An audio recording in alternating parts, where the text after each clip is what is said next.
Hello बच्चा party. तो बात करते हैं बाइनोमियल की। बाइनोमियल एक ऐसा चैप्टर जो आप पढ़ रहे हैं पहली बार, और मैं आपको 15 मिनट के अंदर बाइनोमियल को एक्सप्लेन कर दूंगा और बाइनोमियल सिखा दूंगा। आपको लगेगा मजा आ गया इस माइंड मैप में।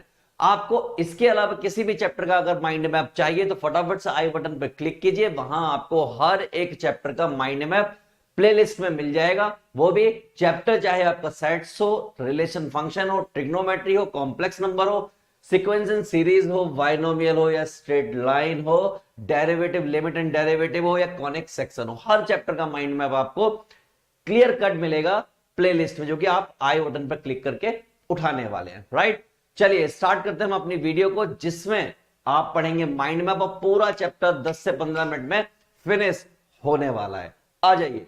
तो ये बाइनोमियल चैप्टर है। बाइनोमियल का मतलब होता है दो टर्म के साथ डील करना। दो टर्म दे रखी हो प्लस या माइनस की फॉर्म में, और उनके ऊपर एक पावर लगा रखी हो, like this a plus B की पावर n। इसको ओपन कैसे करते हैं सबसे पहले ये बताते हैं। तो इधर आइए, आप देख रहे हैं कि a प्लस बी की power n, n C zero, सबसे पहले जीरो, फिर आप नोट करेंगे 1, then 2, then r, then n, यानी कि बढ़ता गया बढ़ता गया बढ़ता गया, यहां जाके कोई एक नंबर आ गया जो हमें अभी नहीं पता है। कोई भी नंबर यहां पर हो सकता है। और नोटिस कीजिए a की पावर n, इसका मतलब b की पावर जीरो है। अगर b यहां पर नहीं दिख रहा है, इसका मतलब b की पावर जीरो। देन a की power n minus one, b की पावर वन, यानी कि a की पावर एक घट गई, b की पावर एक बढ़ गई। अगेन a की पावर एक और घट गई और b की पावर एक और बढ़ गई। लास्ट में जाके देखिए, यहां पर a की पावर जीरो हो गई और b की पावर n हो गई। इससे क्या सीखे आप, क्या समझ में आया? इससे समझ में आया कि sum of powers of a and b always n के बराबर होगा, यानी कि इन दोनों पावर को जब जब ऐड किया जाएगा वो हमेशा n देगा, ऑलवेज n देगा, जो बात मैंने यहां पर लिख दी। दूसरी बात पूछना चाहता हूं और बताना चाहता हूं, आपने a प्लस बी के होल स्क्वायर के फॉर्मूले को ओपन किया है। होल स्क्वायर यानी कि पावर कितनी है, दो, लेकिन नंबर ऑफ टर्म्स कितनी आती है, a का स्क्वायर प्लस b का स्क्वायर प्लस 2ab, टर्म आती है तीन। आपने a प्लस बी की क्यूब को ओपन किया है, पावर कितनी है, क्यूब, लेकिन टर्म्स कितनी आती है, चार। समझे बात को कुछ? इसका मतलब बाइनोमियल थ्योरम में, बाइनोमियल में जितनी भी पावर दे रखी होती है उससे एक्स्ट्रा एक आता है। यानी कि अगर आपसे पूछा जाए टोटल नंबर ऑफ टर्म्स क्या होंगी इस वाले केस में या इस वाले केस में, तो हम कहेंगे n प्लस वन, एक एक्स्ट्रा। राइट। तीसरी बात, आप देख रहे हैं a की पावर घट रही है हर जगह और b की पावर बढ़ रही है हर जगह, यानी कि a की पावर घटेगी तो b की पावर बढ़ेगी। ये भी मैंने आपको यहां पर लिख के दिया है। और सिमेट्रिकल होता है बोथ साइड। जैसे आपने देखा होगा a प्लस बी का होल स्क्वायर अगर मैं ओपन करूं तो a का square plus 2ab plus b का स्क्वायर। नोटिस करने वाली दोस्त बात यह है कि यहां पर भी वन है और यहां पर भी वन है, यानी कि इधर से इधर आए इधर से इधर आए तो वन है, और यहां पर दोनों के लिए क्या है, टू है। तो ये सिचुएशन कहलाती है सिमेट्रिक होना। और मैं आपको एक अच्छे एग्जांपल के साथ समझाता हूं। मान लीजिए यहां पर a प्लस बी की पावर क्यूब होता, तब क्या होता? तो हम ओपन करते a की cube plus 3a square B, 3ab square और b की क्यूब। नोटिस करने वाली बात देखिए, इधर आपका वन है, इधर आपका वन है, इधर आपका थ्री है, इधर आपका थ्री है, यानी कि इधर से इधर आइए या उधर से इधर आइए, हमेशा क्या मिल रहा है, सिमेट्रिक मिल रहा है। मैं यही तो आपको बताना चाहता था। लग गया आपको पता? चलें आगे, आगे की तरफ बढ़े। चलिए आगे की तरफ बढ़ जाते हैं, अगली चीज को फोड़ते हैं। तो भाई साहब हमने इससे रिलेटेड ये फोड़ डाला। अब दो जरूरी चीजें। पहली जरूरी चीज, एनसीआर बराबर होता है एनसी एन माइनस आर के। कैसे कैसे कैसे कैसे? मैंने कहा एग्जाम्पल देखिए, ऐसे ऐसे एग्जाम्पल देखिए, ये रहा एग्जाम्पल। एनसीआर बराबर होता है एनसी एन माइनस आर के, यानी जिस दिन मैं इसको ओपन करूंगा दोनों की वैल्यू बराबर आएगी।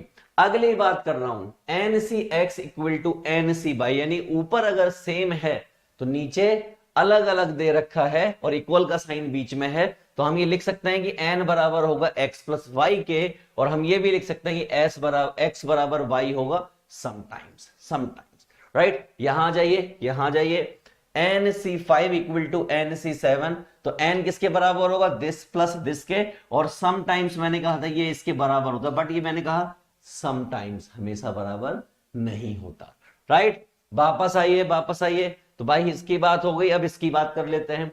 NCR, ये दांत उखाड़ो, ये दांत उखाड़ो, ऊपर का दांत ऊपर रख दो, नीचे का दांत नीचे रख दो। अब आपके पास जो टोटल दांत थे एक एक कम हो गया, इसका मतलब n-1 हो गया, और ये r-1 हो गया। मैंने कहा ये दोनों पार्टियां भी बराबर होती हैं। यहां देखिए 10C6 था, 10/6 हो गया, एक एक दांत उखाड़ लिया, एक एक दांत कम हो गया। हम और भी उखाड़ सकते थे, 10/6 9/5, यानी कि 10 हो गया, 9 हो गया, 6 हो गया, 5 हो गया, और यहां एक एक दांत और कम हो गया, यानी दो दो कम हो गए। हम और भी कम कर सकते हैं, 10 9 8 6 5 4, तो यहां क्या बचेगा 7 और 3। देखिए गौर से, 10 9 8 7 6 5 4 3, 10 9 8 6 5 4, 10 9 6 5। समझ गए लॉजिक को, समझ गए ना। बस मैं यही आपको समझाना चाहता था, जो लॉजिक आपने अभी के अभी पकड़ा है। अब आइए इधर की तरफ, इधर की तरफ को आइए।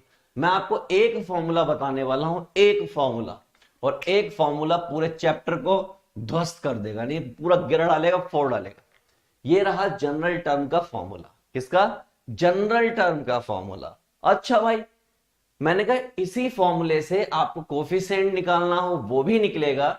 जैसे कि आपको निकालना है x की पावर 5, तो आप क्या करोगे, जनरल टर्म निकाल के सारे x को इकट्ठा कर लोगे, और x की पावर 5 उसने पूछा है, तो यहां पर जो आपकी x की पावर आई है उनको आपस में कंपेयर कर दोगे। कैसे कंपेयर करोगे, मैंने कहा ऐसे, ये आपका सीक्वेंस था, यहां पर a की वैल्यू x/2 है, b की वैल्यू 3/x2 है, जनरल टर्म ओपन की, NCR a की पावर n-r, b की पावर r, सारे x को इकट्ठा किया, और इकट्ठा करने के बाद ऐसा दिखने लगा। आप देखिए कांस्टेंट सारे एक साइड दिख रहे हैं, और x सारे एक साइड दिख रहे हैं। हमें क्या चाहिए, x की पावर 5 चाहिए मान लीजिए। तो मैं क्या करूंगा, सिंपली जैसे यहां पे एग्जांपल के तौर पे x की पावर 3 चाहिए, तो हमने क्या किया, x की पावर 3 से x की पावर 6 - 3r को कंपेयर कर लिया, और यहां से निकाल ली r की वैल्यू, और r की वैल्यू ले जाके कहां पुट कर दी, यहां पर पुट कर दी। आपका आंसर आपके हाथ में होगा। ये हो गया पहला सिस्टम, दिस इज व्हाट, पहला सिस्टम। अब चलते हैं दूसरे वाले पे। इसी फॉर्मूले से दूसरी चीज क्या निकल सकती है, वो है स्पेसिफिक टर्म। उसने कह दिया छठी टर्म निकालो, पांचवी टर्म निकालो। मैंने कहा लो आओ वापस उसी पर चलते हैं। ये रहा क्वेश्चन, जनरल टर्म निकाली, हमें चाहिए fifth term, for example fifth term. तो क्या हो गया, T5 बराबर रख दो TR+1 के। इस T5 को हमने लिखा T4+1, क्योंकि उसके जैसा दिखना चाहिए। तो यहां पर क्या हो गया, ये 4 बराबर हो गया R के, इसका मतलब R की वैल्यू कितनी आ गई, 4 आ गई। 4 यहां पर पुट कर दो, सॉल्व कर दो, आंसर आपके हाथ में, यानी पांचवी टर्म निकल आई। वापस आइए, अब आपको इंडिपेंडेंट टर्म निकालनी है। अब आपसे कहा एब्सोल्यूट टर्म निकालिए, आपसे कहा फ्री फ्रॉम रेडिकल निकालिए, यानी कि इंडिपेंडेंट बोले, एब्सोल्यूट बोले, कांस्टेंट बोले, फ्री फ्रॉम रेडिकल बोले, सबका मतलब एक ही होता है, x की पावर 0।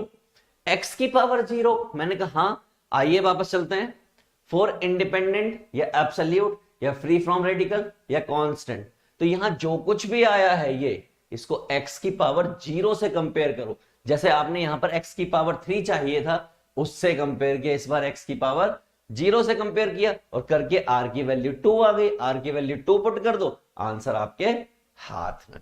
यानी अब आप ये भी सीख गए, ये भी सीख गए, ये भी सीख गए। अब चलते हैं pth टर्म फ्रॉम एंड। मैंने कोई दिक्कत नहीं है, कोई दिक्कत नहीं, बिल्कुल कोई लफड़े वाली बात नहीं है। आप इसको जब ओपन कर रहे हो तो ऐसा आ रहा है, आपको सिर्फ इतना सा काम करना है, ए की जगह बी कर देना है और बी की जगह ए कर देना है। जैसे कि यहां पर देखिए आपको दिया हुआ था a प्लस बी की पावर n, जिसका ओरिजिनली NCR a की पावर n-r और b की पावर r आता है। लेकिन अगर आपसे कह दिया जाए फ्रॉम एंड पता करो, तो कुछ नहीं करना, कुछ नहीं घबराना, ये b प्लस a कर दीजिए बस। जहां जहां a लिखा हुआ था वहां पर क्या हो गया, b हो गया, बस आपका काम हो गया। आपका वही आंसर आएगा जो आपको चाहिए। बाकी सब कुछ इनकी तरह करना है। ये वाला मैटर भी सॉल्व हो गया। अब चल रहे हैं आखिरी मैटर की तरफ। आखिरी मैटर भाई साहब क्या है? आखिरी मैटर है मिडिल टर्म निकालने वाला। क्या निकालने वाला? Middle term. मिडिल टर्म दो तरीके से निकलता है। आपको मालूम है कि जब हमारी पावर स्क्वायर होती है तो तीन टर्म मिलते हैं। समझ गए बात को? जब पावर तीन होती है तो चार टर्म मिलते हैं। आप लॉजिक समझ रहे हैं? यानी कि एक एक्स्ट्रा टर्म मिलती है। तो जिस दिन चार टर्म मिलेगी वहां पर मिडिल टर्म कौन सी होगी? और सर चार टर्म मिलेगी तो मिडिल टर्म तो वहां पर दो होने वाली है। तो वही लॉजिक है। जिस दिन n इक्वल टू इवन यानी कि मैक्सिमम पावर जो दे रखी है वो इवन होगी तो आप फॉर्मूला लगाएंगे टर्म निकालने के लिए n+2 divide by 2th term. Solve करेंगे आपकी टर्म आ जाएगी। आप ऑड अगर दे रखा है तो आप दो फॉर्मूले लगाएंगे n+1 divide by 2 n+3 divide by 2। अब क्या होगा? आप भूल जाएंगे। ये वाला इसमें लगाएंगे और ये वाला इसमें लगाएंगे, गलती करेंगे। नहीं नहीं नहीं, ये गलती आपसे होगी ही नहीं।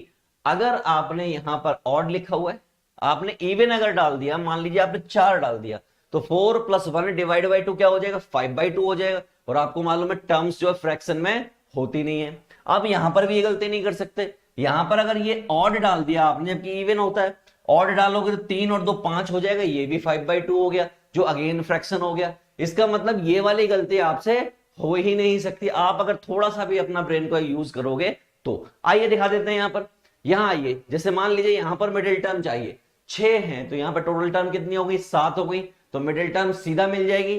तो हमें क्या मिल रहा है कि भाई साहब 6 जो है n है और ये क्या है? इवन है। इवन के केस में n+1 divide by 2th term यानी कि 6 डाल दीजिए यहां पर। अब ये इवन है, इवन में क्या मिलेगा? सीधी सीधी बात है, ऑड मिल जाएगा, एक टर्म आएगी सीधा। तो हमने क्या किया?